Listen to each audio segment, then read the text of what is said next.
And like that, we are back, like the sands of yesteryear.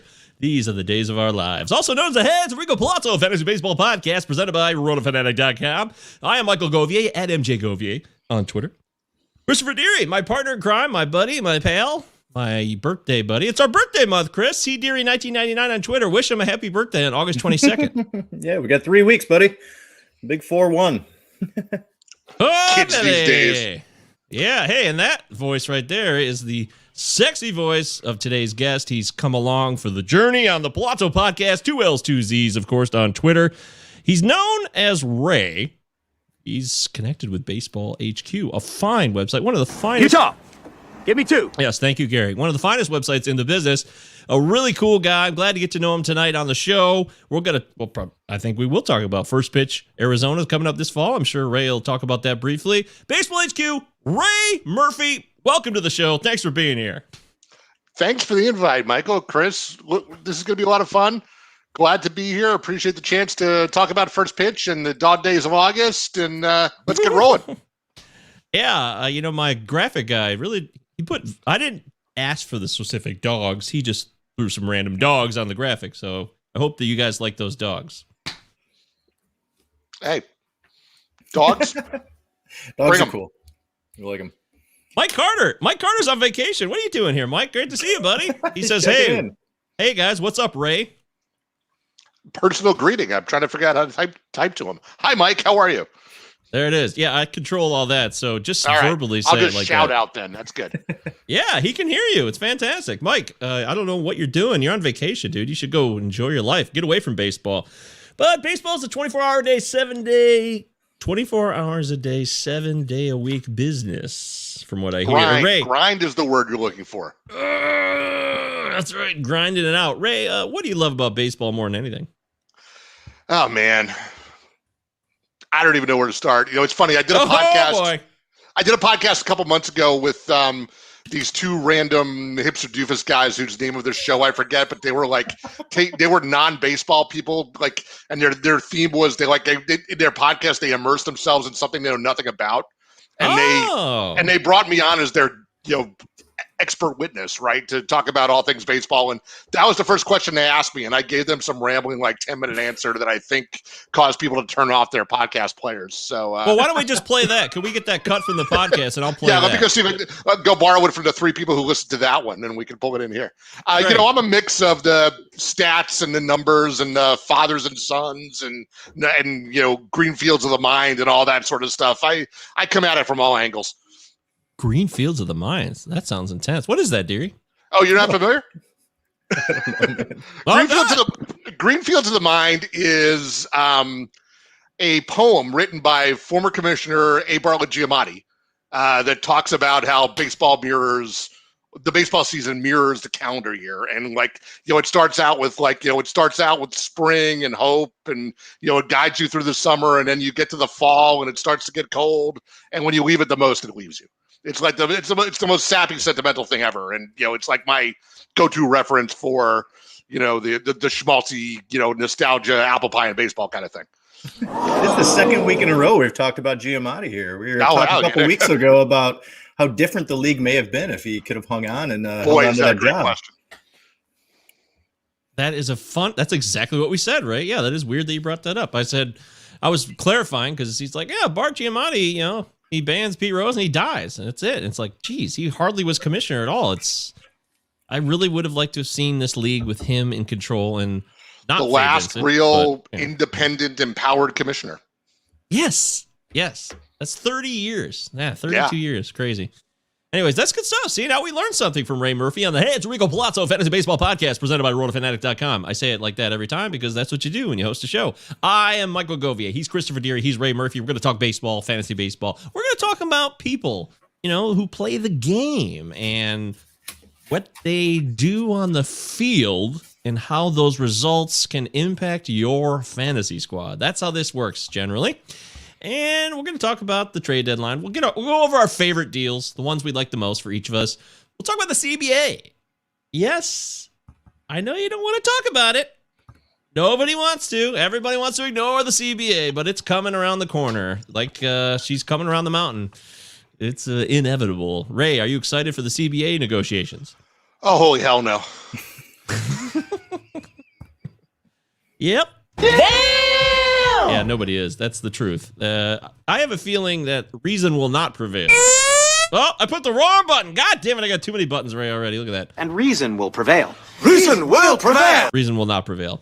Then we'll talk with Ray about his own experiences. We ask him dumb shit. That's what we do sometimes. And we'll name that runner-up fab bit. It's a fun game. It's a great time. And we'll close it with some lessons from 2021. What we've learned this year is we hit August. We got about 60 days left in the season, which ends, I think, on October 3rd officially. So we're like right there. This is the final 60 days.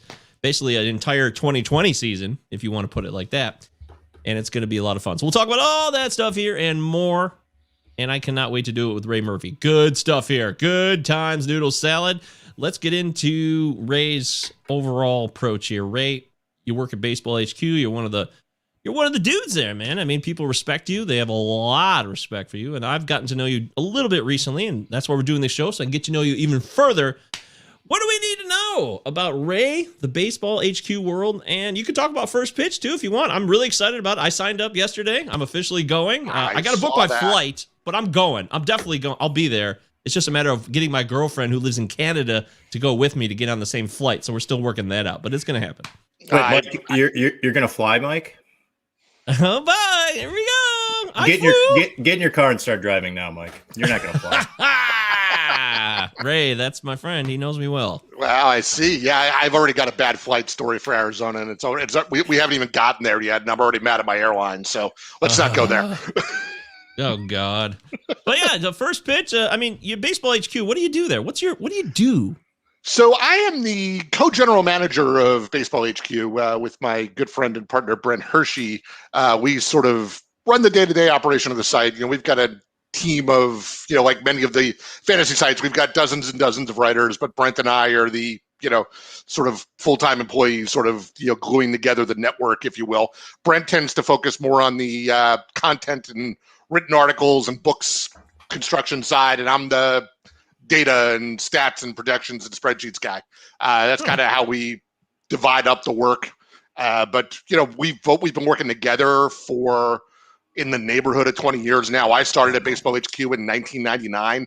Brent actually beat me. He got hired in 1998, I believe, by Ron Chandler, who, of course, started Baseball HQ and the Baseball Forecaster, and still contributes to the book and is a close industry colleague of ours. But Brent and I have worked together for a very long time now, and now we run the day-to-day operations of the site. One of the things we do is we put on live conferences when there are not global pandemics going on.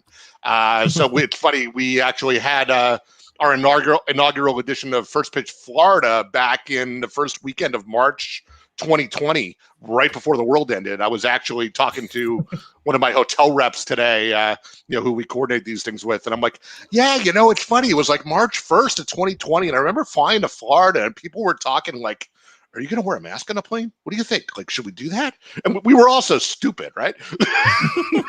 Yep. Little did we know. Yeah. I mean, you guys were right there when it was getting going. Spring training. We were teetering on the brink, and now, we're coming out the other side, and we're getting back to Arizona for First Pitch Arizona, which is an event that Baseball HQ has been running for, 25, 26 years now, when pandemics don't interrupt it. Yeah. The first true story, actually, the first time they put that together was in 1993 because the fantasy baseball guys thought it would be a good idea to go see Michael Jordan play baseball. That was amazing. The impetus of it. It's like we need to put together like a junket so we could go out, all watch Michael Jordan play baseball. Let's go. And they had like, the legend goes, they had like 12 industry writers and like 8 people pay to go. Wow. It's grown quite a bit from there. Yeah, I would imagine so. Yes. Yeah. So now it's, a couple hundred people every year. It's become sort of a fantasy baseball, industry event for the writers on various sites and whatever. It's a big networking opportunity sort of within the industry, but it's a great opportunity for the for John Q. Public to come out and rub elbows with people and sit next to Michael Gouvier at a sparsely attended Arizona Fall League game and throw popcorn at his wife one row in front of them or something like that. All of these things are possible. I will allow that completely. By the way, anyone wants to hold Ray to that? You'll notice I did not ask permission. Yeah, yes. Because that's how you do it. You just do it. Go first, ask permission later, right? Exactly. So it's October 14th to 17th this year. I'm wearing my first pitch T-shirt from some prior year or other tonight to plug it. And details are at baseballhq.com. There's a big old First Pitch Arizona logo on the right side of the homepage where you can click for more details. I even have a special offer for your listeners, Michael. So yesterday was actually our early bird deadline. It was our best price deadline, $299 for the weekend. This morning when I woke up, the first thing I did was I raised the price to $399 as we get closer to the event. I've got a coupon code, Palazzo, with 2 L's and 2 Z's because I know how to spell, damn it. That's so good. And Utah, give me 2. And two L's and 2 Z's properly spelled will knock a whole $80 off your registration. They'll knock it back down to $319. So that is available to your listeners to jump on and take advantage of over the next couple of weeks if they decide they want to jump in. Yes. That's awesome, Ray. That's great stuff. I'm going to be there. So you guys want to hang out in real life. All you Palazzo pals, people we've done this show with for over a year now, we're going to finally meet in person. So if you want to come down there, not just me, there's way cooler people than me. They're going to blow me out of the water. Get your ass to Mars. Go to baseballhq.com. Sign up. Get out there. You're going to get a ton of great, elite, unique, and fun opportunities thrown your way. I know it. I've heard the stories. I've heard it endlessly through the whole pandemic, and now I'm finally going to live it. I'm very excited for that. It's awesome. It's, the best way I can describe it, it's just like it's an immersive fantasy baseball experience, right? It's like you eat, drink, and sleep it for 3-4 days. There might be a little poker playing at night. There might be a little last time there was a Tecmo Bowl tournament, so I mean maybe not. Maybe it's only 98% baseball, but it's mostly baseball with a little bit of Tecmo Bowl and poker thrown in. Tecmo Bowl, right? Deary and I, we would love to play Tecmo Bowl. I know that for sure. Super Tecmo Bowl is the original Tecmo Bowl, by the way. I believe it's the original. I actually there was going to be a tournament, and I actually missed the last First Pitch Arizona for family reasons. The only one I had missed in forever. So I actually haven't been out there since 2018. But 2019 was when the Tecmo Bowl tournament happened. I think I was actually in training and everything, and I didn't go. Word on the street is Derek Van Riper's the one to beat, but that's not first-hand information. Start talking trash now to DVR. Yeah, DVR, man of many talents. DVR, I'm coming for you. I'm ready. Tecmo Bowl, RBI Baseball 3, whatever it takes, I'll play it. I will win. RBI Baseball 3. I might have to nominate that. Yeah, that's totally a great call. Baseball Stars is also a fun one. But that's a little more involved. You got to build a roster, and we don't have time for that. So. That's tough on a weekend. Yeah. Hey, so how was Arizona Fall League, Mike? Well, we started a Baseball Stars franchise, and we just couldn't get out of the hotel room. I'm sorry. It's just how it goes. So. I mean, it's actually kind of funny because one of the things we were waiting for when we announced we were actually doing the conference this year, we were actually waiting for them to, announce there was going to be an Arizona Fall League, details, right? Which they did announce. There was some fine print when they announced it a couple of weeks ago, though, that said, fans in the stands will be determined at a later date.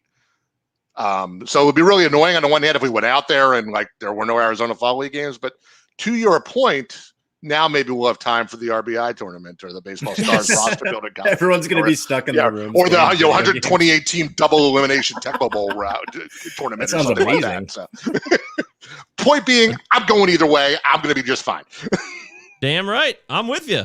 It's going to be a good time. Deary's the master, by the way, of putting together the double elimination bracket. He's the whiteboard lord. He's known as our whiteboard. We all have life skills. That's an important one. That's like second, third line of the resume, right? Right. I haven't been able to transfer it to a career at all, but yes, I am the game master. He certainly is, my friends. And we're here live with Ray Murphy. I am Michael Govier. We're going to talk about business here, cover a few business topics, and move forward. First Pitch, Arizona. Get on there, baseballhq.com. That's part of the business. Go there. Easy website to remember, baseballhq.com. I had a subscription myself there earlier this year. I do admit I canceled it, Ray. No secret there. I loved it, though. I just couldn't afford it. Another one. It was not your fault. The content was awesome. Talk to me afterwards. We'll copy it. Hey, bye. Ryan Bluefield stuff's great. I love Ryan. We've had him on the show, and there's tons of really great articles for your fab stuff, divisional focus, so many things. So I really strongly recommend it. I also bought the thing. What's the thing that you guys baseball forecaster? Yes. No, I did not. I've never actually bought the forecaster. I think it's great. I know that Rob DiPietro swears by it. He loves it. And a lot of people swear by it. He can afford it now. Yeah. Yeah. So after winning overall in the DC, he could definitely afford it. But what I meant is, I bought the thing that Vlad Sedler recommended, the draft companion that you can build your own drafts. Yeah. Yes. So I bought Rotolab, and I did all that. Yeah. Yes. And that's connected through Baseball HQs with That runs with our projections. It's desktop draft day software. They're a partner of ours. Merv, who runs that, is the world's most patient human and best customer service rep ever. Merv. True story. I will not draft a team until Rotolab is released every year. I just can't. My brain doesn't work that way. I'm like one with the computer, and when Rotolab comes out, I'm like, all right, let's get down to business. I'd never had it before, and now I think I'm going to be like you. It really helped me organize things and follow my draft more clearly and organize how I wanted to do my. You can do your own projections. You can create a lot of models and stuff. It's so much fun. Deary, I'm going to show you that too, because it was really a a lot of fun. And yeah, I remember you talking about it. It sounds like right up my alley, especially it was only with the little algorithms you can create and stuff. So it sounds phenomenal. But I love what Ray said. He will not draft a team until he has this. Smart too, because that means you won't get caught up in the January bull, or I don't know when it comes out officially. But here's the downside. I've actually gotten to the point where I work so closely with Merv that I can actually beat a pre-release copy out of him. So inevitably, 10 days before he's ready to release, I'm like, all right, Merv, I can't wait any longer. What do you got, man? And he hooks me up. So I'm like, nice. Now I know I've made it in the industry. I can get Merv to generate a bootleg copy of Rotolab for me. Ray, when does he typically release it? It's generally Martin Luther King weekend is his target. It's January 2022, somewhere in there, which is kind of arbitrary, but for draft, if you want to be getting serious about drafting, it's actually a pretty good time. So. Hell yes, it is, and it's also very reasonably priced too. It wasn't expensive, so it's even cheaper. Through Baseball HQ, he has a discounted rate for our subscribers, and that's what I got with our projections. So you get the piggyback on that. Yeah, I bought the sub and then I bought Rotolab. It all works out, guys. So this has officially become the Baseball HQ podcast. We're here for all your needs. I don't work there, but I love supporting stuff that's good. If it doesn't do the job, I will just say it doesn't. So I would never lie to you guys. I only push the stuff that's legit. So thumbs up to Ray, thumbs up to the good stuff and the good people at Baseball HQ. Also want to say thank you to all of our followers. We got a ton of them. I can't name them all here. Richard Hockey, Haake. Thank you, Richard, for following us. James Shiano, Pinoy King, Jason Downing. Do you know Jason Downing, Deary? Jason Downing sounds familiar. Yes. That sounds. I thought maybe you knew him. He looked like he had some Ann Arbor ties, but I don't know if that's true. Possibly. Anyways, Lee, L-E-H, Neatcast. The Neatcast is following us. David is following us. David could be anyone. The Hit Squad and Cruise Cub Scouts. We have a Cub Scout troop following us now, so that's cool, I guess. Cub Scouts are welcome here. And the big one, Deary. I didn't tell you about this. This is a big reveal. Very, very exciting. I got in touch with the real Mark Holton, the guy. Are you serious? The guy who says in The Naked Gun, hey, it's Enrico Palazzo. That guy. We're going to interview him. He agreed to it 2 hours ago. We had a conversation. As far as I know, it's him. He only has, I don't care if it's him or not. He only has 14 followers. So I'm like, is this him? 14 followers? But it says the real Mark Holton, and he responded genuinely and kindly. So I don't know if we're getting punked or catfished. It could blow up in my face. But as of now, the real Mark Holton has agreed to do a recorded video interview sometime here in the near future. Exciting. That's wow. Which is Ray, this is I am floored. This is big stuff. Full circle. I mean, this is it's Enrico Palazzo Fantasy Baseball Podcast. We're going to have the guy that says that. I mean, it's so cool. That guy right there in the lower part of your screen in the blue. He's not that blue, by the way. He's just a regular white guy. But yeah, very excited about it. He's also in Teen What Wolf. if he doesn't know it's 2 L's and 2 Z's? He's got to. He's got to know. Yeah, I want to ask him questions about Teen Wolf. Yeah, he's in Teen Wolf. He's in Pee Wee's Big Adventure. I got a lot of questions on why he was in that starting lineup in that squad. Chubbs was not the ball player. Yeah, his character's name was Chubbs too, by the way, which is weird. If he's in Pee Wee's Big Adventure as well, he wants the bike from Pee Wee. He's in the League of Our Own, but he plays the adult version of You're Gonna Lose. But he plays the adult version of Stillwell later in that movie. So, yeah, it sounds awesome. I really hope this is real. Yeah, very exciting for us. Set yourself up for heartbreak here. I've never been catfished, so let's make it happen. Might as well get it over with now. If anyone's going to catfish me, it might as well be Mark Holton or the fake Mark Holton. At any rate, looking forward to that. It's going to be awesome, dearie. We're going to do that soon. Stay tuned. Everybody loves the Palazzo podcast. You'll find out all about it as soon as we do. Now, having said that, why don't we get into leading off?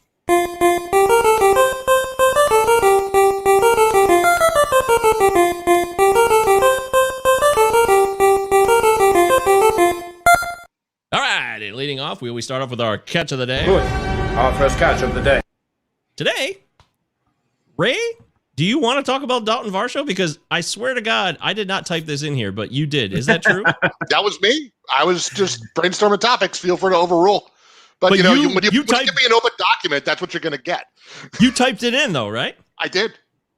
Dearie, I swear to God, I did not do this. Mike is the leader of the Dalton Varsho. Oh man, I was looking for an impartial audience. I guess I did not. I guess I'm still looking last week. I guess I'm still looking for an impartial audience. Sorry, go ahead, my friend. No, you did it last week. Give me another one.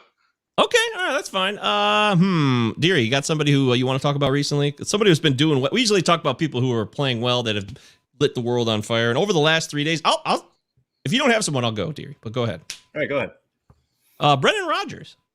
Sure. Brennan Rogers has turned it on recently. He's shown power, and he hit 4 home runs in his last 7 games, at least through Sunday. And Garrett Hampson has not been playing much at all. He's definitely taking control of the job out there. He's not showing any speed whatsoever. I do admit that. But the pop is there. He plays in Coors. We all know what Coors can do for a player. We've seen it a million times over. I'm a fan. I'm excited. Coors. Ray, Brendan Rogers, are you a fan? I've wanted to be a fan for a long time, and to your point, he's starting to maybe finally give us a reason. Here's the big news: the 4 home runs you gave in the last week, all on the road. Now he's coming. Now he's coming back home for a 7-game homestand. I want to see what can happen here. There was might have been the last time the Rocks had a 7-game homestand from Sunday to Monday, all in one fantasy week, where I sort of took a stand and said, damn it, this is the week CJ Cron gets going, or I'm cutting him. And he went off for like 5 home runs that week. Let's put the same hex on Brendan Rogers this week. He's got to carry it over, bring it home, and let's see what happens in thin air, and let's make it 8 home runs in 2 weeks, and then we can really get excited. That sounds like a lot of fun. Deary, Brendan Rogers, in or out? I'm in. I mean, he's finally getting the playing time. He's on an 8-game hit streak right now. Guy's only 24 years old. I mean, we've talked about it in the past, what goes on with the Rockies. They play these young guys and then they pull them back. They trade for some veterans to come in. They're going back and forth between AAA and the majors. But I think it's time for everyone to take notice here that Rogers is up. He's starting to hit the ball real well. And I love what Ray said. He got those home runs away from Coors. Be really interesting to see what happens here in the offseason. I don't think Story's coming back. So it's going to be a youth movement here in Colorado. And I think in Dynasty has some real good value. And redraft will be really interesting to see where he goes next year. He's got 205 plate appearances. No reason he shouldn't be getting a ton more plate appearances by the end of the season. I need to go on record that it's not a youth movement in Colorado until something changes there. We need more evidence. I'm not ruling out that Chris Owings could be the shortstop next year if Story leaves, and he'd still bury Brendan Rogers here. Chris Owings. Coors. God damn it, man. All right, fine. That's true. Jeff Burdick is gone, but there's still some remnants. I was going to say, let's see how they turn over the front office, and maybe I could drop all of my my Colorado comments. Let's bring Blackman back for 4 more years. They didn't trade anybody. We'll talk about the trade deadline. Yeah, we'll talk about that in a minute. But yes, that's so obvious. So I mean, no, the Story deal was all the rage, and it never happened. But all these other crazy deals happened. They couldn't do a single deal, even for a closer. Like they couldn't get. Okay, whatever. Who cares? They're morons. They're diarrhea. Jeff Burdich's diarrhea has been left all over the front office there, and it's not my fault. I didn't do it, so I just call it like I see him. Ray, I am a fan of other players too. So real quickly in this spotlight, I want to get your thoughts on Jose Barrios going to Toronto now. Is this exciting for you, or have you never been a Barrios guy? Because some people, and I know one of them in particular, my friend Paul Mamino, who's a great guy. Love Paul. He's the best. But he says Barrios is perennially overhyped. He's in Toronto now. Is this good news?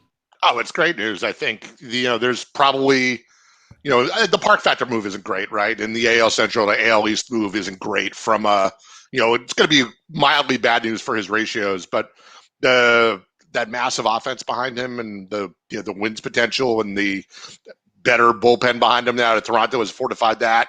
All good news. I'm a Barrios believer. He tortured me for a while there in 17, 18, and 19. I can understand why people got off him, but when that velocity jumped in the short season last year, I got back on that bandwagon. He's held that this year. I buy it. I buy that he's, I don't think he's a DeGrom Cole level, but I think he's a 3.5 ERA, maybe, a tick under that workhorse type who can give you the, in this age where you can't find the 200 innings, 200 strikeout guys. I think he could be that. And, that's immensely valuable the way pitchers are used these days. Deary, you like Barrios, but I do. You're not in love with him. I have him in a couple leagues. I absolutely love this trade for Toronto. I was hoping that they would go out and get kind of that top of the line starter. And it's really good because Minnesota got some good prospects in return. And the big talk and chatter on Twitter and all the social media sites this past week is that the Twins got more for Barrios than the Dodgers gave away to get those two superstars. But yeah, I love Barrios. It's just consistency over the last 3 years. I mean, he just puts up a 3.5 ERA, will strike out a bunch of guys. His walk rate has been a career best this year. So and what's great with him being in Toronto is they got another year of control with him. It's not just a rental. He'll be there next year. They're starting to build something real nice. They got Ryu there for a few more years. Alek Manoah's showed a lot of really nice stuff. So, and obviously that offense is just going to be absolutely killer in the future. So they kind of got their top of the line 1-2 with Ryu and Barrios. So I like what the Blue Jays did in this deal. And I think Barrios is going to be real nice down the stretch for a team that is going to be fighting to get into the playoffs here. Okay. There it is. This is the Hey, it's Rico Palazzo Fantasy Baseball Podcast. I'm Michael Govia. He's Christopher Deary. That's Ray Murphy. By the way, Ray, what is that code for people who want to save about $70 off? $80 it was off $80. The code's Palazzo. 2 L's, 2 Z's. Palazzo at checkout. Palazzo. Awesome. Thank you. Letting you guys know, new viewers on the scene here. You guys could be there with me and Ray. Deary would be there in spirit, but we're going to have a great time at First Pitch, Arizona Fall League, October 14th through 17th. It's going to be awesome. Going to talk to people in real life, real conversations, face to face, socially distanced if you prefer. But either way, you'll be close to me. And you can hear me from way back here. You can always hear me. I'm very loud. Trade deadline. Who had the deal that blew you away, right? What your favorite? You could tell me your personal favorite deal or your overall the best deal, even if you didn't love the team or you're not a big fan of the players. So go ahead, take it in any direction. I want to know what Ray Murphy thinks of the trade deadline. I love that Marte Luzardo deal between the Marlins and A's, just from the challenge aspect of it. It's like, both teams like being bold and doing what they needed to do. The A's, it seems to indicate that they're somewhat down on Luzardo, or maybe you decided to spend the one chip rather than clean out the entire farm system, right? But that's the kind of piece in Luzardo you usually don't get for a rental. You see those guys, they're near ready top minor league starting pitcher going for the guys who have multiple years of control, but the A's put him on the table because he wasn't helping them win now. He was actually helping them lose right now. The last time we saw him in an A's uniform. And Kim Ng jumps in and says, yeah, I'll take that. And, this Marlins organization, you look at that pitching staff and you look at how they have been optimizing their young arms. And, I was actually a little surprised they threw Luzardo right in the rotation because I thought they might send him to the minors and give him the open up the hood and run him through the car wash kind of treatment or something. Rework this or that or the arm angle or the grip on a slider or what have you. But they threw him right out there and he was competent the other night. I'm not sure it's going to last this year, but I love what can happen for him in 2022 and going forward. I think it's fantastic. And, I just loved it from, both sides being bold and not being, okay, here's a guy you heard of for 4 guys. You won't hear their name again for 3 years kind of deal. It's, guys on both sides of the deal who I have an opinion about, The Great Ben Wright Panic of 2021. Ray, do you think that Luzardo struggled due to the gunk being taken out of the game at all? He was struggling before that. We know he got hurt and all that. His struggles predated that, right? But, I don't know whether there was a physical issue there. He was really kind of never right from the get-go. I think didn't he miss some time in spring training this year and was behind and kind of never got straightened out. I don't know if he was rushing back or the late starts in the minor league season. It's just all so damn screwy. Nobody can, that's one of the things about this year. We can't attach a root cause to anything. We got a pandemic. We got, slippery baseballs. We got, rules changing in mid-season. Who the crap knows what's going on out there? God only knows, as the Beach Boys said. I have no clue. I really don't, but I still find it interesting, and it's speculative. I get it. But I'm down. I want to talk about it a little bit. The gunk in the game was a big deal. We saw Kyle Schwarber. The gunk left the game, and he took over the world. You know? I don't think it was a coincidence. I really don't.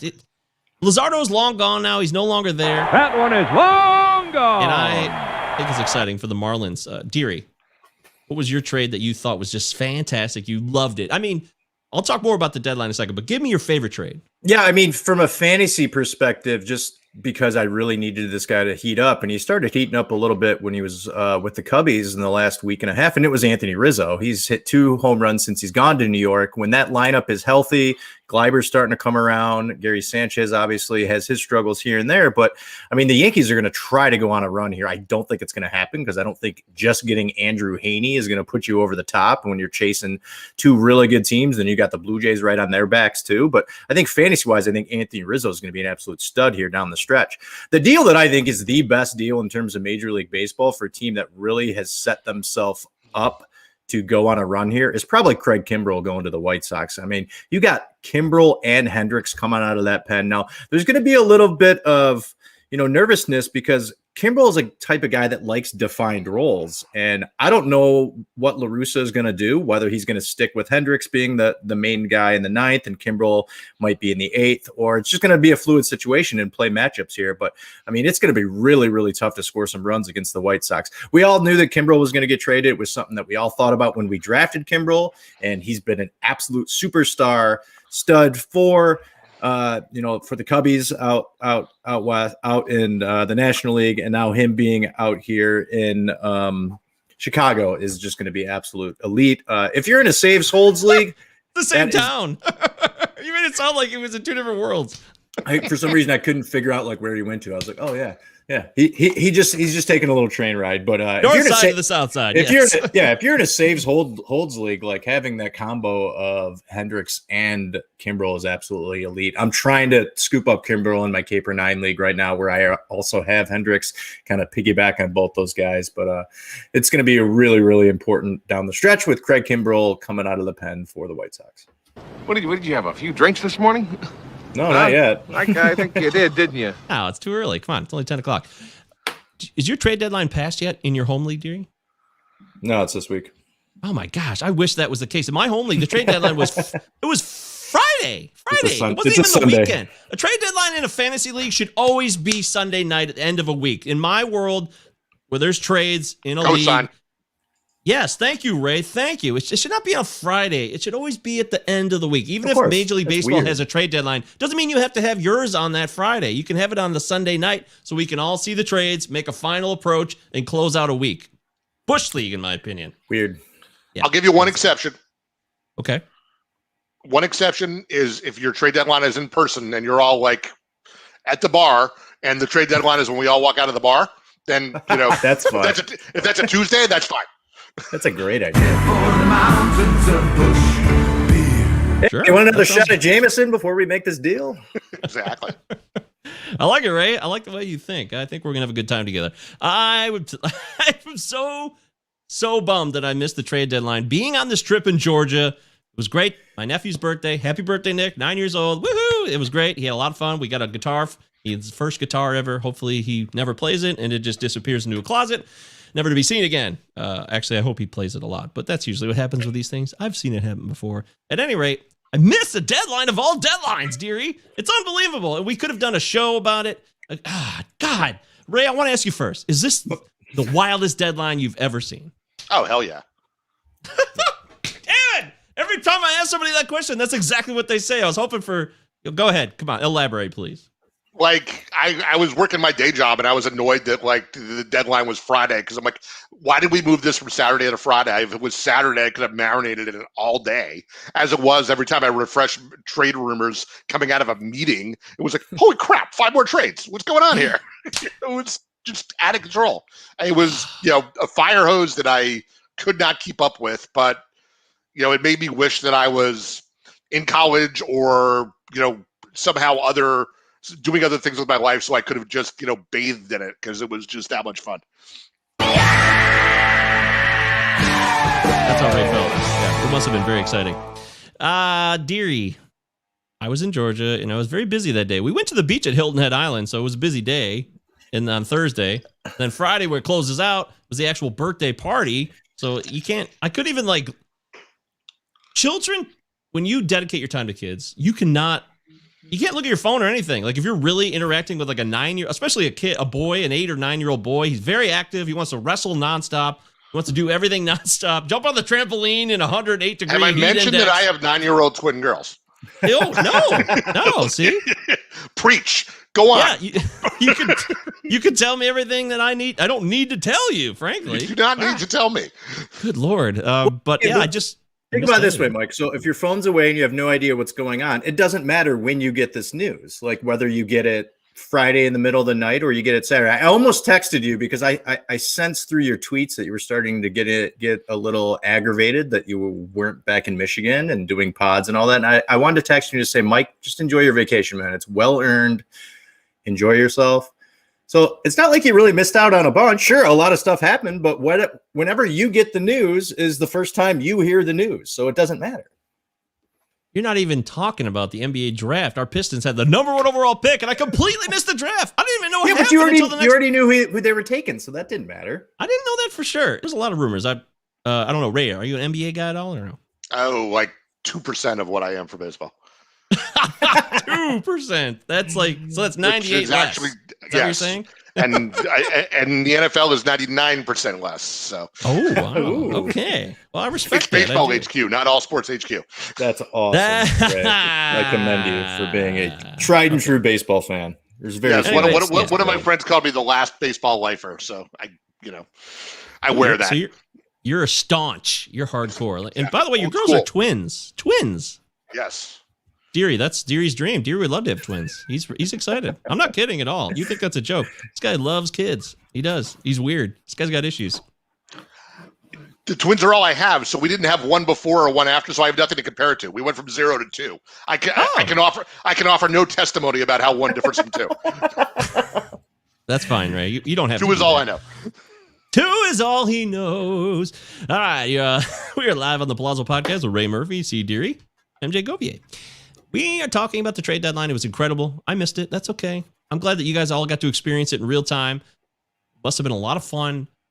Deadline of all deadlines. We'll probably never see a deadline like this until there's another CBA that's bumping up against it. And that's what I want to talk about next. The CBA had a lot to do with this deadline, in my opinion. Sure, there was moves that needed to be made. Clear the books, start fresh. The Cubs cleaned the biggest house of all, right? Is there a team, Ray, that you thought cleared more room from their roster than the Cubs? Oh, no. That's in terms of clearly telegraphing your direction at the trade deadline, it's the Cubs and everybody else. Isn't it amazing that Chris Bryant, after all these years, he finally got traded? I mean, we've heard the trade rumors for literal years. He's finally gone, but he goes to the Giants, not your Mets. No. Sorry, Steve Cohen, who screwed up the Kumar Rocker affair. That's a whole other thing that happened, by the way, that I missed. Oh, I'm actually hearing about that in real time. But good Lord, that's a disaster. Deary, the Cubs are run by Jed Hoyer, right? As far as we know. Theo Epstein is no longer a part of their organization. Some say that Theo Epstein could take over as commissioner. At the very least, and Ray, I bet you would agree with this. Theo Epstein has a lot of input on what baseball is going to do here in the future, right? Would you say that's fair? So he's in charge. He's in charge of studying gameplay issues now, right? I don't know. Officially, yeah. I'm talking even unofficially. Like he's got the ear of baseball, right? Like people respect him. Yes, I certainly think that's true. And I see where you're going. It's an interesting point. I'm a Boston guy, so I have spent a lot of time watching Theo over the years, and he came up, protege of Larry Lucchino, who was an ownership guy, and Theo is said to have ownership aspirations. To our conversation about Giamatti earlier, Theo might be the only guy with the credibility to go into that room and stand in the middle. Sure. I can't think. I don't know that he can do it, but I can tell you, I can't think of anybody else who possibly could. Let's put it that way. Dear, let me ask you this: what if Jed Hoyer knows things about what's going to happen with baseball because he knows Theo Epstein and he made trades? Look at the trades the Cubs made. Guys like Pete Crow Armstrong from the Mets, not a power guy, a kind of a defender. Average kind of guy, a fleet of foot guy. The other guys, they got Nick Madrigal from the Sox, definitely not a power guy. Another guy who could put the ball in play and steal bags. What if, I know this is a little wild, but what if Hoyer knows something that Epstein knows about the game's going to change? Because not only is the CBA going to it's going to be blown up, and we could see arbitration change, we could see a lot of stuff change with free agents and all this stuff, the 1-year qualifying offers, but the actual gameplay, opening the game up again. Forget the 3 true outcomes. What do you think of that? Is that crazy? So you think that Epstein he's in on the know on what could be happening in the offseason? I mean, obviously, most of us have no clue. I mean, they need to come to some type of deal. But you're saying that there are going to be some like massive changes to how the game is played, and that's why he still has this type of loyalty to Hoyer and the Cubs, that he kind of was a little birdie on his shoulder and told him this stuff? That's a fun theory, Mike. I don't believe it, but it's fun. I mean, either way. I mean, I wasn't surprised the Cubs traded those 3 guys. I mean, I figured at least 2 of the 3 would go if they could find the right deal, and it turned out that they would. I mean, I think the writing was on the wall in the offseason that it was rebuilding time. Epstein has talked openly. He's been in conversations. I heard him on Bill Simmons' show a while ago. He's talked about we need to change the. It was awesome. Mm-hmm. We need to change the game. He said that openly. It's not a secret that Epstein believes it. So what do you think of this, Ray? You think that maybe, I'm not saying Hoyer is the only guy who knew that. There could be other trades that people have an idea that the game will actually change and become more about triples and stealing bags and being more action-oriented again, as opposed to the 3 true outcomes. What do you think of this?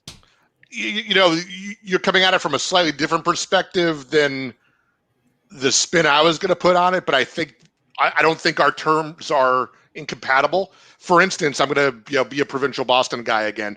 Think about what went on in the last 18 months for the Red Sox. They let Betts go, or they traded Betts in early 2020. Sale got hurt.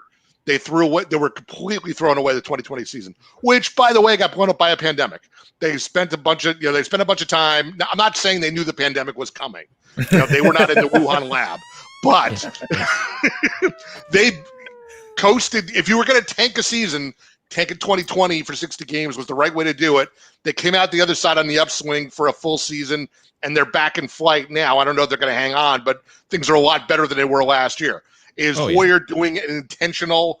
I don't know if 2022 is going to be a real season. Let's throw that away, and all these guys are going to show up in 2023 just like the Red Sox did. They floated through a pandemic tank. I'm going to fly through a CBA tank and be taking flight right in 2023 when we play 162 again. I dig that. Damn! That's fantastic. I mean, it was the main reason we saw so many moves, I would say, and so much action. Oh, yeah. Well, I think we could all agree on that to some extent. That's fascinating. But what I'm saying, what you're saying, and I love it all. It all ties together. it's never one thing or another. Faceted quilt. Yes. Yeah, you got 30 teams, you got hundreds of players. Yeah, it's all very complex and filled with many different layers. I completely agree with that. So I'm just curious to see how the game will change now. And the CBA is a very, very real issue. We make light of it. Sometimes we crack jokes about it because we know it sucks. We want to enjoy this season. And we had a full season this year. We're having a full season. After the bozo season of 2020, which was a total bummer, we got a full season of baseball. And it's been weird. There's been a ton of injuries, and there's been leftover effects from that. Well, we got baseball. So nobody wants to think about what'll happen after this season, right? But it's coming, and I don't think anybody is optimistic about it. I don't know how you could spin optimism on this, Ray. I don't. I can try. I don't believe it, but I can try. We've just been calling it the impending doom for like 6 months now. If I were to put on my Captain Optimism hat, which does not fit in this scenario because I am generally very, very pessimistic about this, the optimism hat is the game came back faster and better this year. They got people in the seats faster than they thought they would. If you think about it from a post-pandemic perspective and how much money they lost last year, they're probably on a trajectory to make back those losses faster. Therefore, do you not blow that up now that you've got some positive momentum going? Yeah, because you got to believe that hitting two giant potholes in 3 seasons is not going to be something that leads you to a quick recovery on the other side. But you can ride the wave you're on now, which started faster than you thought. Remember, back in February, we didn't know if anybody was going to be in stadiums at all this year, and ballparks are drawing people in. They can ride that wave and not quibble over the last fraction of the cent and say that there's enough on the table for everybody to profit. But that involves a level of logic and common sense that these people have never shown, so I can't get behind that.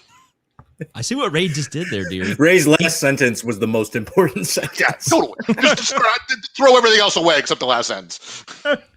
Ray just in a world where logic applied, I make a lot of sense here. However, Ray used pessimism in his Captain Optimism hat. Very interesting. The fear of owners losing more money might actually prevent a CBA disaster from happening. That's interesting. That's how I took that as well. So. Yeah, absolutely. You want to lose more money. The owners do love money. I mean, I love money. We all love money. I'm not going to lie about that. Brian K. Rodsman says, hey, guys, love listening to Ray. Just sitting back, relaxing, staying away from wife, and having a great listen. Wait, is that him or me? I think he's saying he's enjoying you and he's staying away from the wife. Or he's enjoying me staying away from my wife and talking here. Hey, it works either way. It's great. Yeah, I mean, fill in the blanks as you choose. Brian K. Rogers is one of our favorites. He's one of our Palazzo specials. Brian, are you going to first pitch, dude? Come on. Sign up. Get that Palazzo code in. Come on. $80 off. I got it here on the ticker on the bottom here. $80 off. Arizona first pitch. Palazzo is the code tonight. Brian, I would love to meet you in person, hang out with you. Bring your son, dude. He's awesome too. I want to meet him. These guys love sports. They know sports. I want to meet them all. I want to know everybody. All right. So let's forget the CBA. Let's move on. Let's enjoy our lives. Let's have fun here on the Hansel Rico Palazzo Fantasy Baseball Podcast. Here with Ray Murphy. Ray at HQ. Is that Ray at HQ, right? Or is it at HQ? That's your handle. My handle is at Ray HQ. I actually typed that wrong. I see that. Sorry. Okay, cool. It was stored from a prior podcast or something where I identified myself that way. That's my handle in the HQ forums, which is why I often use that for HQ StreamYard events. My Twitter is for my Twitter. Just move the at to the beginning.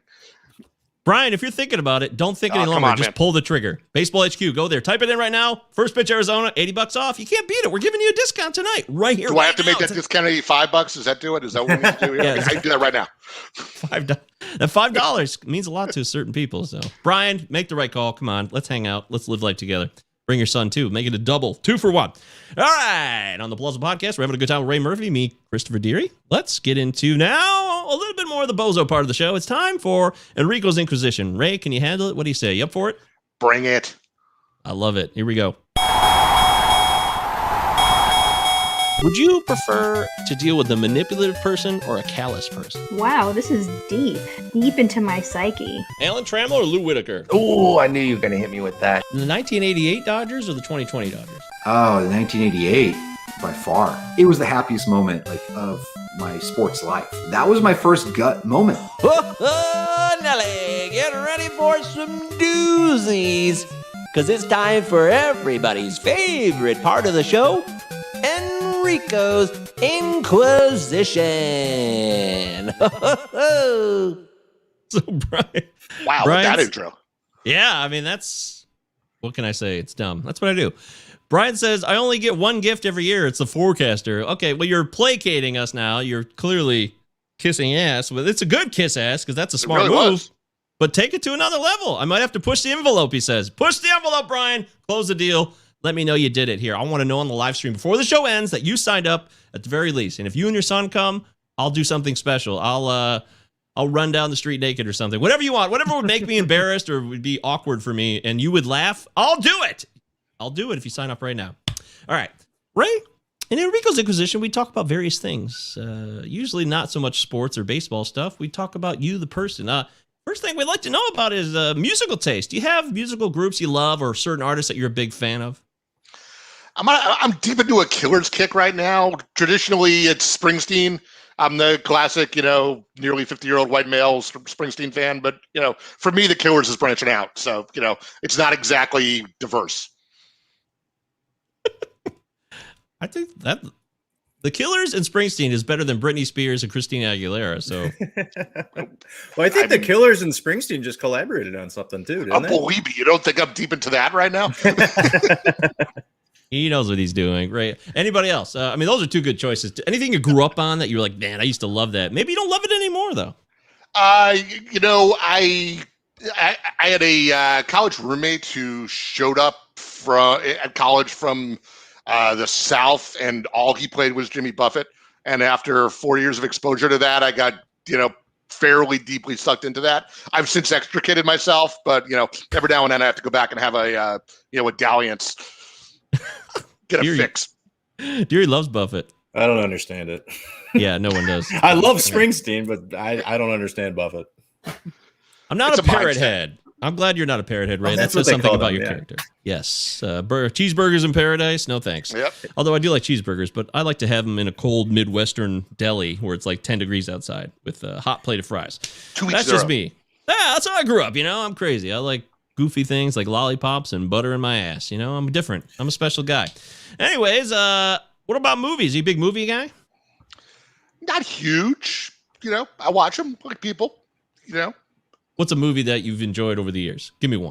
One of my favorites that my wife ridicules me for all the time is I stop clicking every time I come across Independence Day. Just like, nope, sorry, this is what we're doing tonight. Oh my God. The remote has spoken. Ray, I love you, man, but good Lord, that movie's, I don't get it. But when was the last time you saw it, Mike? 20 years?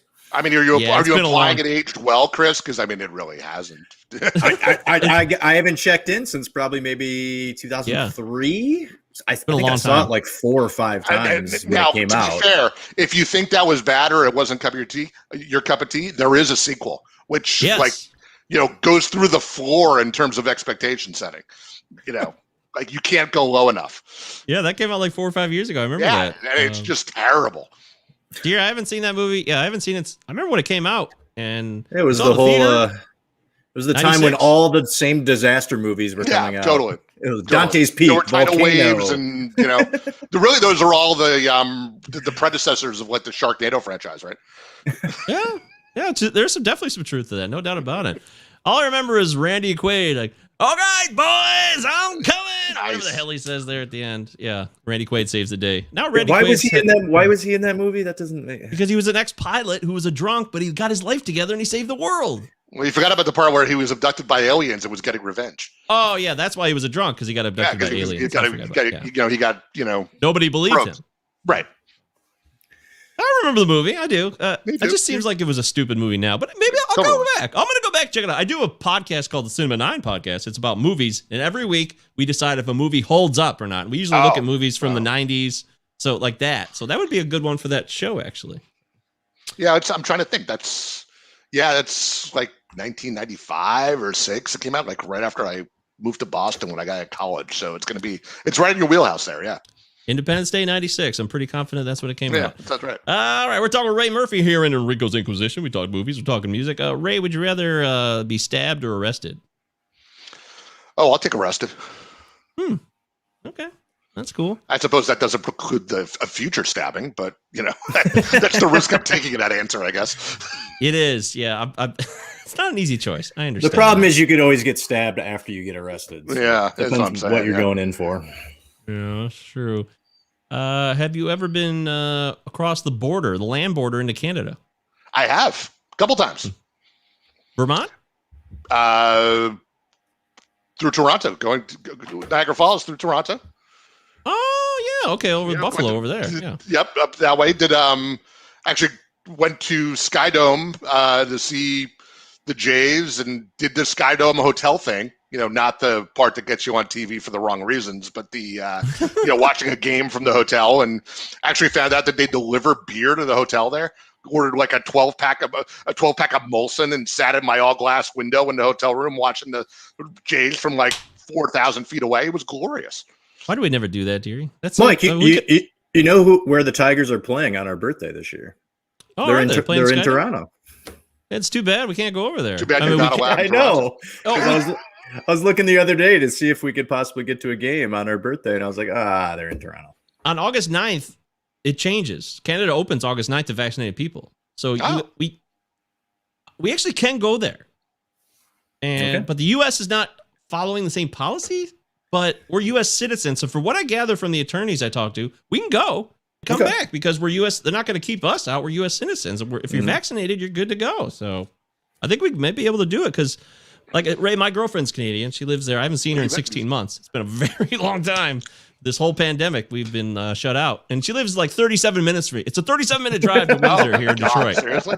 It's so weird, But there's a mortar. There's an imaginary line. So whatever. That's why I asked that. But we'll talk more about that, dear. We could make that happen. That would be awesome. I also wanted to meet up with all of the Canadian fantasy people I met. There's a ton of them. There's a ton of people in fantasy baseball who are Canadians. The Dingers podcast people, Zach Waxman from the Draft Champions podcast, Frank Amarante. Patrick Davitt from HQ Radio. Oh, I didn't even know. See, that's another one. Waterloo, Ontario. Yeah, Graham Boatlock. He's Graham Blakelock. Graham Boatlock's Canadian. So we got a lot of Canadian people we can connect with, get a big crew. It'd be fun. So not going to rule that out. That's a great idea, Ray. I'm so glad you brought that up. Ray, 3 pitches that we decided to choose from. You can only have one. Slider, the curveball, or the changeup. Which one do you prefer the most? I'm a curveball guy. Okay. Give me Lord Charles, Uncle Charlie, the Yacker, whatever you want to call it. Give me the give me the 12-6. The old yellow hammer. That's right. You have a pitcher who you always like. That was a great curveball. That guy had one of the best curveballs I've ever seen. 1985, Doc Gooden all day. There it is. That's not the first time we've heard that because it's that good. It really is that good. That's awesome. Have you ever been skiing? Not since I was in high school, but yes. You in ski club? No, just ski trip. No. Wait, all the cute girls are going on the ski trip. We should go do that too. We don't know how to ski. Whatever. Classy. Have you ever cross country skied? No. Yeah, I've never done that either. My mom had a Nordic track when I was younger, but no, I've never cross country skied myself. Yeah, or elliptical cross country skiing, but worse. Oh yeah, an elliptical guy is like a Nordic track. You're right. It was like the prelude to that. That's true. We're talking with Ray Murphy here on Rico's Inquisition, asking random silly stuff because it doesn't mean anything anyways. Ray, do you prefer Mac computers or Windows? I'm a Windows guy. Windows guy. You like to tinker. You like to take things apart. Yeah, get myself in trouble is pretty much the answer there. Well, it should be. So I assume you have you're an Android phone guy then. No. I have great appreciation. I have great appreciation for the Apple line of products. I just can't work on them for reasons. So Windows for my computer, Apple for everything else. My wife's got a Mac downstairs. My kids are on iPads, but when I'm working, it's on Excel on Windows and all that stuff. So, okay, I can respect that. That's cool. Do you prefer Nike or Adidas shoes? Adidas. Really? Yeah. Okay. Oh. About New Balance? Oh, sure. Oh, he's a New Balance guy. Deary loves shoes, by the way. Don't you, Deary? I have a a large variety of shoes. Yeah, but so I get a discount from Nike because my brother worked for Nike for like 30 years, but their shoes are garbage. They fall apart constantly. So like if I had the choice, everything's fair and I'm paying the same price, I'd probably go Adidas or New Balance. Nike shoes just fall apart. They don't fit. I'm sort of a sneaker atheist. Yeah, you know those Deary got us the shoes. We were in his wedding. He got us all shoes with our labeled initials on the back. Mine says MJ on it, or MG, because that's my last name. Not my middle name's Jay. And those things have really not held up well. I mean, they're cool, but they've not held up well in terms of durability. I've worn mine twice. I used to wear them every day because it's the only shoes I had back in a while. I haven't worn them in a long time. It is true. I have not worn. This was 3 years ago. He got married almost. So now you're trying to preserve them. So yeah, that makes sense, dear. You shouldn't have worn yours. Well, I never should have worn mine. I wore mine at our wedding, and then I did bring them to a wedding that we went to about a month ago, just because I wanted some tennis shoes to dance in. But besides that, they sit on a shelf, and you just look at them. Yeah, I haven't worn them forever, but they were a big part of my life for a while because that's all I ever had. That's all I got. What can I do? All right, Ray, we're going to close it out because this is how we always close it out. For love or money? Oh, that's the whole question? That's it. Oh, man. Oh, boy. For love, and I'll figure out the money later. Hey, look at that. Ray's a sweet man. I like that. My kind of guy. I would start a co-op with you, Ray. I really would. We could starve together. It'd be great. What size shoe do you wear, Ray? Maybe you could help Mike out with some shoes. Yeah, 11s, maybe. I'll take 11. About 11 and a half. Yeah, perfect. Great. Great. We'll share. I forgot to ask one thing. I forgot to ask, and I've been forgetting this one for a while. Prefer Master and Commander the movie or Survivor the television show? I don't know. I watched a lot of seasons of Survivor. I guess I got to go with that. Damn it. I'm out now, but I was in for a long time. It's actually funny. All right, fine. Back on the 9-year-old topic, I'm like exploring like old shows to watch with the 9-year-olds and stuff like that. We're going through a bunch of old seasons of Top Chef right now. We were talking about like other like reality shows, and like we were actually having like my wife and I were having a debate about would you do Survivor or The Amazing Race with like a whole bunch of seasons of them with like 9-year-olds. We have yet to answer the question, so I'll throw it out to you. All right. Dear, I'll defer to you. I watched, I think, like maybe 4 or 5 episodes of Survivor. Obviously, it's still on. I know what it's all about. I've never seen an episode of The Amazing Race. I think I kind of know what it's all about, but I don't know. They race around the world and like they try to beat each other. Fly 17 hours to this random country and then go find the person holding the purple sign and give them this coin and they shall point you to your next challenge. Sounds like a lot of work. Yeah, it exactly. Is. Yeah, it might be. It could all be fake. Who knows? It's like I've told the story many times. I went down the Dominican Republic in 2015.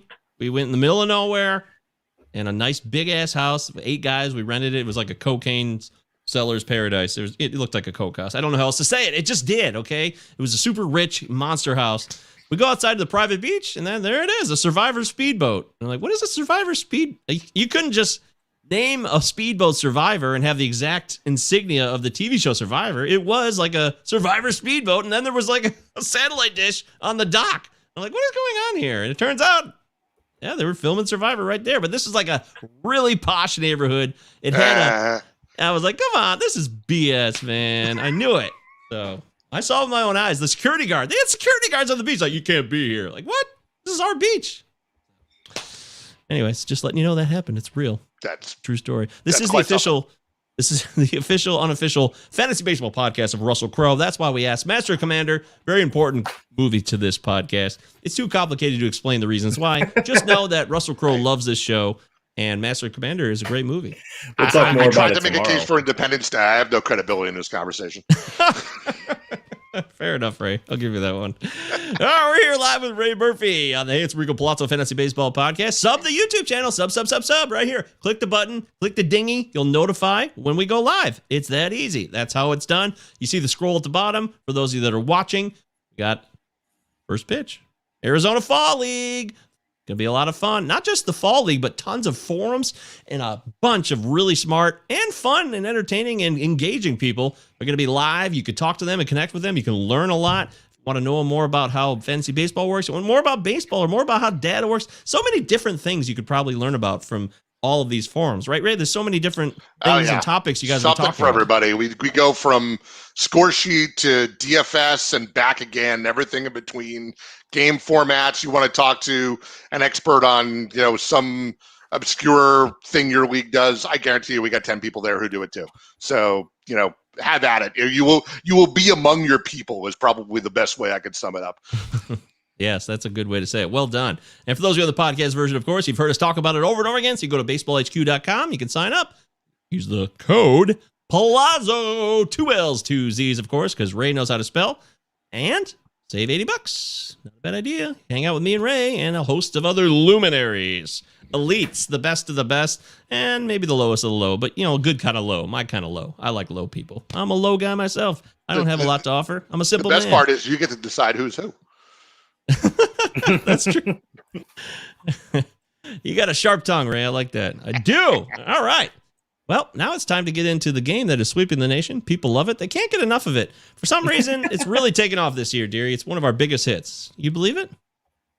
I'm amazed that this game has taken off. Bob Barker texted me the other day, said this is amazing. It's going to take over for the Price is Right. Bob Barker texts. He sure does. Bob Barker's alive? Is he alive? I think he still is. I think he is. Yeah, I would He's got to be alive. like 190. I think he is. I'm going to verify the over-under right is now. 99. Yeah, he's got to be like 98 years old. Seriously. Yep, he's still alive, and he is 90. Well, his birthday's December 12th, so he's 97. He'll be 98 in December. Amazing.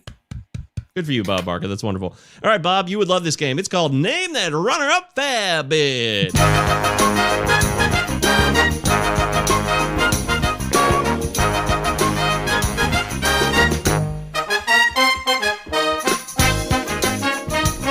It's time to play the most ridiculous and pointless game that is sweeping the nation. That's right. It's time for Name That Runner-Up Fab Bid. Wonderful, wonderful. Thank you so much, announcer. That was fantastic. All right, the game's real simple. We offer a fab bid. Somebody guesses the runner-up fab bid. It's really that easy. Ray, you ready to play? Let's go. All right. The price is wrong, Bobby. Yeah, there it is. That's Bob Barker. You start talking about Barker, within a minute, you got to talk Happy Gilmore. Just the way it goes around here. The way it should be, in my opinion. Deary, why don't you lead us off as usual? I want to guess this one. I have a feeling I'm going to get this one. I really do. This is my day. We've been very close lately. And it's amazing how it seems like every time we play this game, like the first guy I want to bring up is someone that we've already talked about on the pod. So tonight we're going to lead off with Brennan Rogers of the Rockies. The winning bid in my TG FBI league was $55. What was the runner-up bid? We'll roll to Ray first. Oh, I'm going to go 42. Michael? Good choice, Ray. I feel like after he had the week he had already, so people were probably interested in him.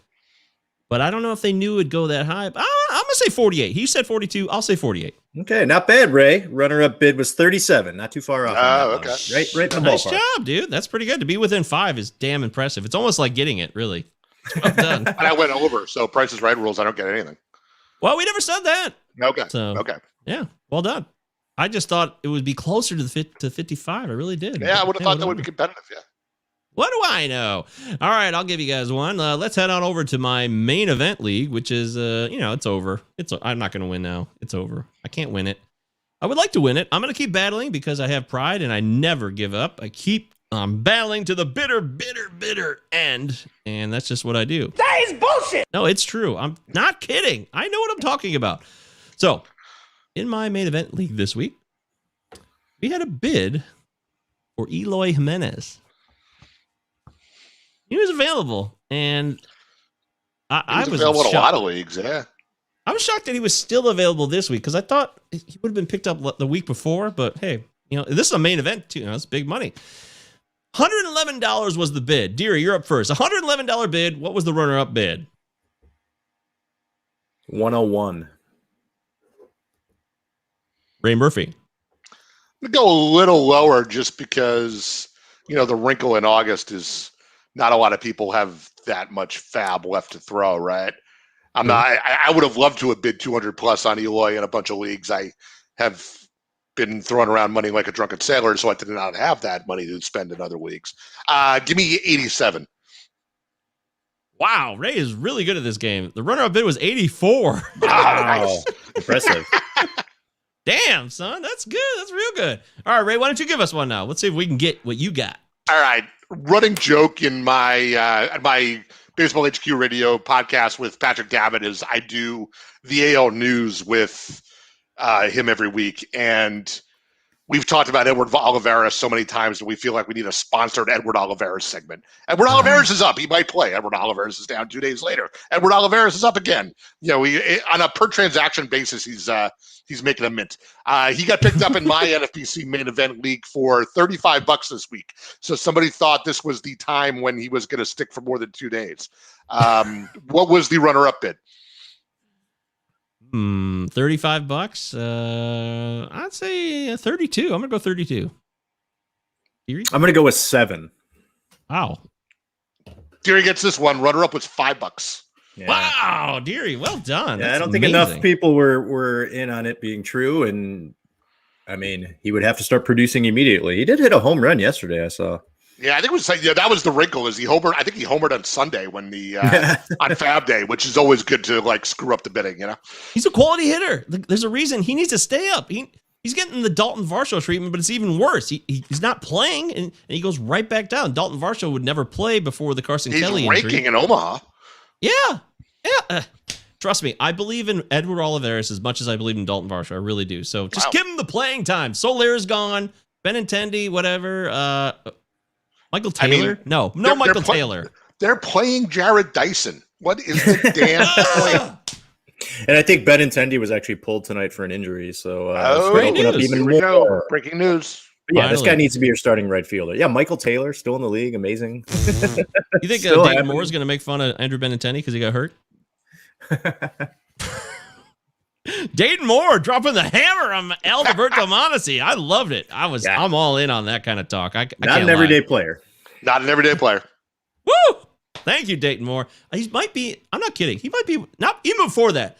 He won a World Series with the Royals. Went to 2 straight World Series. He was great in Atlanta. Dayton Moore's one of the best GMs of baseball. I'm throwing that out there. 100%. All right, thank you, Ray. Let's do another round. Ray, why don't you lead us off on this one? All right. I'm going to change the format on you. NFBC 12 team, the online championship. I had Fernando Tatis and lost him to the DL again, maybe for more than 10 days. I needed a shortstop, and my first choice of my fab string was Ahmed Rosario, who I had actually dropped the week before. I got him back for $14. What was the runner-up bid? Well done. I thought for a minute there he was long gone. Dear, you go first on this one. Okay. Let's go with 6. That one is long gone. I'm going to say 12. Oh, we got an on the money winner. It is Michael. Oh, you did it! It finally happened. Woo! Unbelievable! Yeah! I'm so pissed you beat me to it. I've always seemed to do a little better at this game than you. That's awesome, man. Now I know you say it's not Price is Right rules, but if it was, he would have won both showcases. I would have. Oh, it would have been amazing. I would have got a new car and maybe a trip to Spain. Damn, that's hot. That's fun. Although it was a lower, I will say it was 14. You only had 13 choices. Odds are easier when it's that. When you get close, when it's like $190 bid and you got all those numbers to choose from, it's a lot more difficult.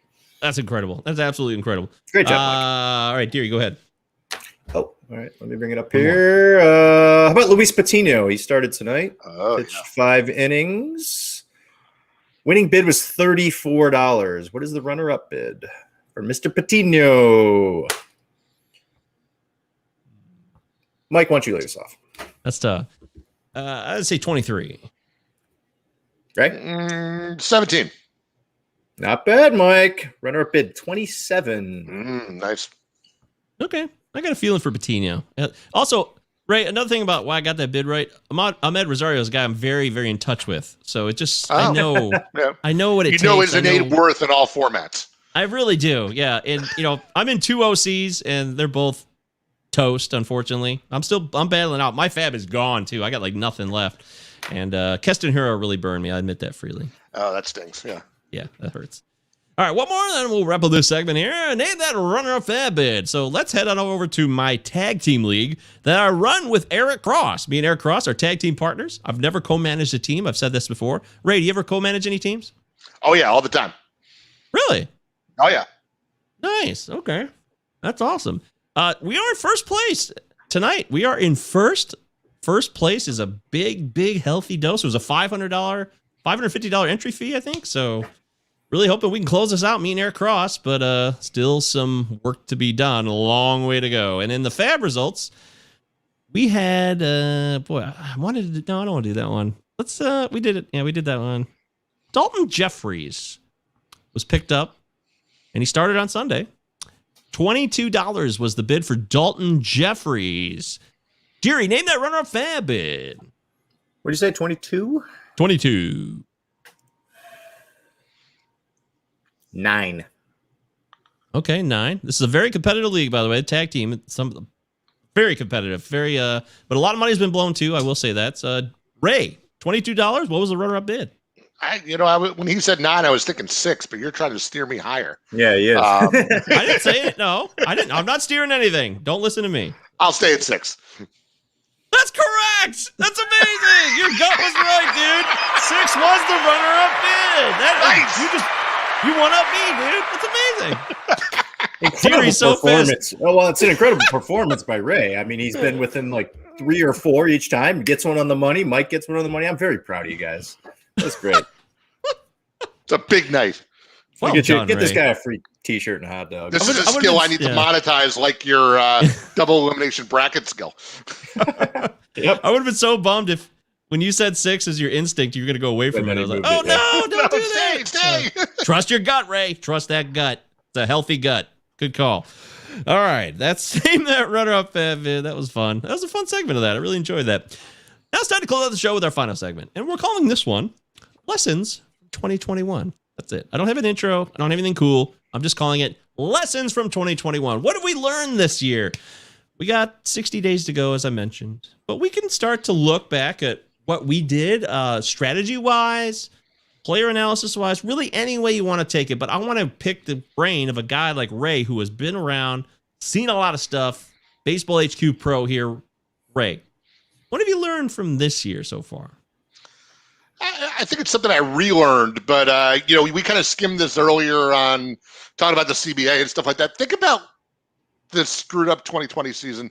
It started a year ago last week. Like last week, a year ago was opening freaking day. Yep. How much baseball have we played this year? 4 months that we didn't get at all last year. And we have the entire 2020 season still ahead of us. This is a marathon. I am the ultimate grind it out. I had a lot of leagues that started poorly that I am climbing the ladder with. I'm looking at my main event on the other screen right now, and I've crept into 4th tonight, which is the highest I've been all year. And I'm, cracking the whip down the stretch and going after that thing. That's how we played it. This is what I make hay is when everybody starts looking at fantasy football.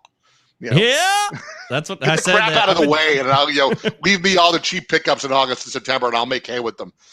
This is money making time. These next 2 months are where it gets done, and people who are burned out by now and don't have anything left in the tank or have their wandering eyes turning somewhere else.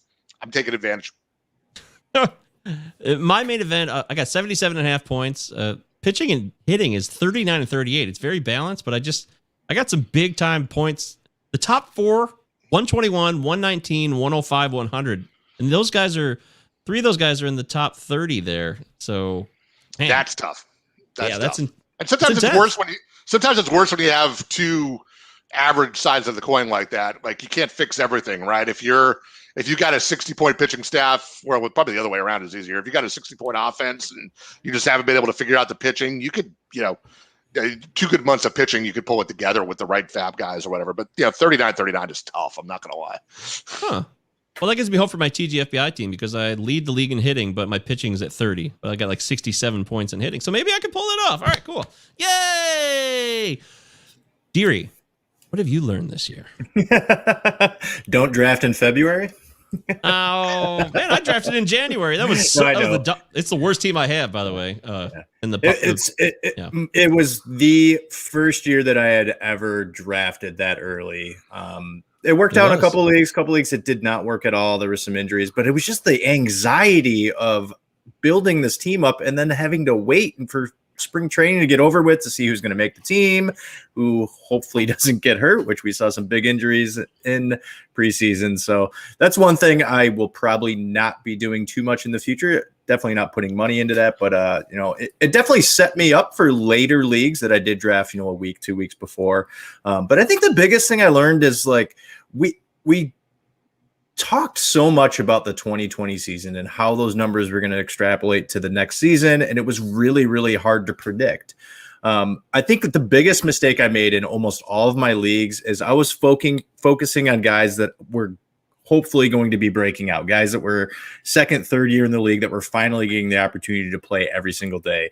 Your Nick Solaks, Senzel, Ian Haps, Clint Frazier's, all those guys I drafted anywhere from like 150 to like 230, and they all completely shit the bed on me. Luckily, I was able to make some moves, find some other guys. I took a lot of advice from Justin Mason early on when he told me, just go after those guys that are dependable. They're boring, but they're dependable. The Brantleys of the world. Freddie Freeman, I took in as many leagues as I could in the first round. And although he started out slow, he ended up really hot. I am very, very grateful for the amount of guests that we had on the last year because it really helped me get more information. It overloaded my brain with information, but I was extremely grateful for just some other insights that we could get. But I learned a lot this year, especially with those guys that Ray laughed at that list of guys. Those were all guys that I was in on that I thought were gonna have breakout seasons, and they didn't even have mediocre seasons. They had piss poor, the worst seasons you could get out of those guys. So but yeah, that was about it. There. I can't tell you how many draft champions and the early drafts I did where I've got Greg Holland and Hector Neris as my undervalued closers. How the crap did that work out? Related story. I have like 12 saves in most of those leagues. Yep. What about you, Mike? What'd you learn? Well, Chris, what I learned is that life is tough and it's full of obstacles. And every day you just got to try to get better one day at a time. That's my advice to all of you. Now get out there and play ball. Yeah! Oh, that's not good enough? Okay, how about something real then? I learned that Shohei Ohtani's awesome, so that's great. He is a god among men. It's true. And I don't deny that at all. I also learned fab. The note to self, stop doing the weekend fab. Get on fab in the week. Don't wait until Sunday. It's so dumb. It's important because things can change, but you should have a lot of your bids set up and counter bids and triple bids and bids. You should really start at a minimum. I think you should start doing on Thursday. And that's what I'm going to do. I'm going to do that because I too many times got caught up in other stuff and life happens. And then the next thing you know, you're scrambling. And if you have too many fab leagues, you're in deep, deep, deep trouble. So I am going to make it a point to try to start on Wednesdays. That's what I'm going to do. And if I start on Thursdays, I'll be happy with that. To at least set up some bids. You can adjust them whenever you want. You can leave it for a day too. You can also think about it like, maybe I don't want to do that. And by the time Sunday rolls around, you should be very clear on everything you did and what you wanted to do. You don't have to worry about, oh my God, I'm panicking. That sounds awful. I've done it a few times, too many times this year. And it's cost me, especially my first year, Ray, in the main event. This is my first main event. So, I also, frankly, I should have prepped more in the earlier draft. The main event draft, I think I want to say it was in March. It was definitely in March. Yeah, I know it was in March. Like my best, mid-March, some of my best drafts were in March, but not that one. So, why did that happen? Did I feel like I had kind of figured it out by then and got a little cocky? These are things I'm thinking about. Well, I got a long winter thinking about that stuff, right?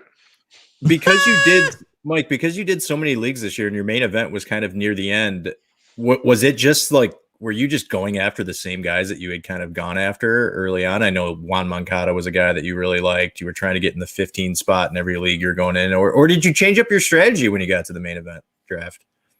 I did. Look, all the leagues I'm doing well in were right around the same time as the main event. The Glarf League, Great Lakes Area Roto Fantasy League, which is part of all the regional leagues, part of Earth. And by the way, I did the Earth podcast last night with JT, and it was awesome. He does a breakdown. He's got a Excel sheet that has all 6 regional leagues and what's going on with them.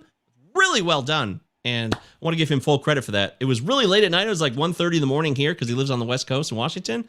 A little tired. May have said some things that alluded to collusion in our league, which I apologize for. I think I overstepped my bounds on that one. I was just tired, though. I don't even remember what I was saying. But it was Glarf, and it was a trade. We had a trade deadline in Glarf last week. I basically didn't do any deals, and I'm in second place to Dave from Rotosaurus, Dave McDonald. So that's a battle that's going on. But that draft I did right around the main event league, and I'm doing really well in that league. I'm top 4 overall in Earth, which is like 80 players, really good players. Well, I obviously was doing something right. But the main event, ADP doesn't mean jack squat. If you ever do a main event, never ever focus on ADP. People jump things like crazy. They jump players. They take the players they want. Doesn't matter what's going on. You can't rely on anything that you've seen in previous drafts as like, well, I know that guy will be there. No, you don't. You don't know that. You better take the guys you want and lock in early and take more risks, frankly, if you want to lock in players. Ray, do you agree with that? I do. That's the dynamic of the main event. Let me pivot and throw a philosophical thing at you the other way. So my best league this year is the NFBC 12-teamer, the RotoWire Championship. I've got a team that's like 20 points up and like top 50 out of like 2,000 there. And I'm actually like trying to like climb the overall standings here. But here's the kicker. Here's the kicker on that. That 12-teamer, I always do that like 2 nights before opening day, and it's my Jeff Erickson from RotoWire coined this a while ago. It's his FOMO draft, right? It's my fear of missing out. Like these are all the guys who I have not gotten in all of the other drafts that I had dozens and dozens of opportunities to get earlier in the season. It's like I was literally walking around all winter saying like Fernando Tatis at number 1 is stupid. I would never do that. I did it in this draft, right? I got number 1. I'm like, okay, fine, I'm taking the teams. Guess what? That worked out beautifully. So what does it say that what I was doing for like everything save 2 days of the offseason turned out to be wrong? And like like George Costanza opposite day draft is the one that's like flying up the standings. I'm like, I don't know what to do with this information. Like, am I a genius or am I an absolute idiot? Well, Deary made a great point about the 2020 season. And this was a weird time for us to be newer into the analysis. This is our second season. We started last year, but that was the Bozo 2020 season. And now that we're going off of that, it still had massive impact and kind of leftovers because those things we saw were not real. A lot of it wasn't real. And what was real and what wasn't real and deciphering what was and what wasn't was much more complex because COVID impacted players in a negative way. It also mental health wise, like routine wise behaviors, routines, all these things that they rely on all went out the window, and that messes up other players that you can't necessarily quantify. So you don't know who's being the real version of themselves. That's why if we have a CBA delayed season again, I'll probably minimize. I won't want to do as much stuff because I won't know what to invest in. It'll be more risky. Yeah. It's funny. My take on that, everything you just said is absolutely true. My take on that back in the spring was that was kind of a positive. That I felt like the industry had gotten into this like groupthink. Everyone approaches things the same way. You can predict like the way the main event ADP is going to change. But like this way with like the 2020 season and all of the factors you were talking about, like it was actually like overturning the apple cart. And like, not introducing randomness, but introducing like, different avenues for people to explore, different ways for people to apply strategies to exploit that. And I thought more variety was a good thing. For all but 2 days of the preseason, I just had a really bad strategy to do that. Right process, terrible outcome. Yep, I agree. Anything else, Deary? Well, now it'd be a completely different offseason because we just got to deal with this whole CBA thing that's going to happen. So that's what I'm saying. Who are the guys who are going to be like eating bonbons because they think they don't have to do? They're not going to show up to spring training, and suddenly there's going to be a deal, and some random pitcher is going to show up at camp 48 hours after they signed a CBA, looking like Bartolo Colon. Yeah, are we going to see any deals like right after the season? And also, who could have predicted that baseball would jump up in the middle of the season and say, "Hey, no more gunk. We're getting it out now." So good luck with all that, pitchers. That affected this season too. Yeah, there are so many variables here that are not commonplace. Yeah, I mean they may not like reach a deal till like a couple weeks before the season. Then they'll have a 3-week spring training, and every pitcher will either get hurt or be throwing 2 innings the first week. There's going to be all these new rules, and we're going to all be done drafting already. Mound is moved back. You can't steal Mound anymore. is moved back. 35-man rosters. 20 pitchers each throwing 1 inning. Grand slams are 5 runs. Yeah, totally. Oh, Ray, you're going to say something? Did you see? I was going to say, and then on top of this, did you read the article about Joe Ryan, who actually got traded last week with the Olympic baseball? Did you see this nonsense? No. He's like, he went to the Olympics and was like, the Olympics have the perfect baseball. Why can't MLB get this baseball? It has solved all of the problems. The pitchers are happy with it. The hitters are happy with it. Wow. It's like just tacky enough. They're all perfect. They're all uniform and consistent. And MLB, who bought the place in the Dominican Republic where they make the baseballs, can't actually do that at scale. But this guy's like, for the 3-week Olympic baseball tournament, they probably only need 1,000 baseballs or whatever it is, but they're all perfect. Oh, man. Dude, this is great. All this stuff we're covering right here, I guarantee it's going to be covered at first pitch because there's so much to talk about as the season goes on and the postseason. It's like 3 days of what we just did in an hour and a half. Oh, I love it. I could have talked about this for another hour. These are a lot of intriguing things. The lessons that could be applied they're tenfold. Injury analysis, the importance of load management is becoming a real thing. I'm doing the show every Monday with Dr. David Meyer. He's awesome. He used to work the rehab medical coordinator for the St. Louis Cardinals, so he has experience. And load management is a real thing. Jeff McNeil was a perfect example of it. But last week, the week before, he had leg fatigue. That's what they called it. And he sat out and is like, oh, he might go on the IL. Then he comes back a couple days later, he's crushing the ball. So there was nothing really wrong there. Load management is a real thing now, and I think we need to start incorporating that more into our lexicon. It's not just an NBA thing, very much a baseball thing. And it doesn't mean someone will go on the IL, but it also means a phantom IL stint could happen because of load management, more likely for a pitcher. Well, it's just making things a lot tougher for your weekly set lineups. Yep. And it might be Alberto Mondesi is not the only not an everyday player anymore. Dude, yes. What? I think Dayton Moore said that because this is what a lot of GMs think. I think he had a blessing. People are like, oh, I can't believe he said that publicly. I really think a lot of GMs are like, well, we're already wanting to do this. We want to make this more commonplace and accepted. I really believe he had the support of a lot of people in the business. He may very well have. Anyways, I can't prove that because I'm just a regular peon on the internet talking baseball. That's what I love to do, and that's what we do here on the Hands Rico Palazzo Fantasy Baseball Podcast. Ray Murphy, what a great guest. I really enjoyed it, man. It's so funny. I say this all the time because I haven't got a chance to meet you, right? So I have no idea what you're really like. I've heard your voice, but I haven't had a chance to see you. And you're like, pow, you are Boston, man. You are such a Boston guy. I can tell. I love it. You're so enthusiastic and lively, and you got a lot of things to say. My kind of guy, Ray. Really appreciate you having on the show. Any closing thoughts? Thanks for having me on. Thanks for creating an environment where I could, be sharp-tongued. I greatly appreciate that. And I will see you in Arizona in October. I can't wait. That's right. I will definitely see you. And that's going to be awesome. I'm really looking forward to that. Don't forget, first pitch, Arizona Fall. I've always wanted to go to the Arizona Fall League, too. This is really exciting. That's cool, too, for me because I've never been there. And you get to see young, cool players on the brink of doing something special in a unique environment, a smaller environment, like a spring training style. But it won't be as hot either. I mean, Arizona should be nice and comfy, I hope, in October. I hope. It is. At night, it's beautiful. It's 60 degrees. There's that dry air, no humidity. And everyone's got their touchstones out there. The people who've been going for a long time talk about seeing 20-year-old Albert Pujols pounding the crap out of the ball. My touchstone is seeing Mike Trout and Bryce Harper in the same outfield. That was pretty cool. Dude. Shit like that all the time. That's awesome. That's badass. That is so bad. Oh. Before we go, I'm sorry. We just had a quick question before we go.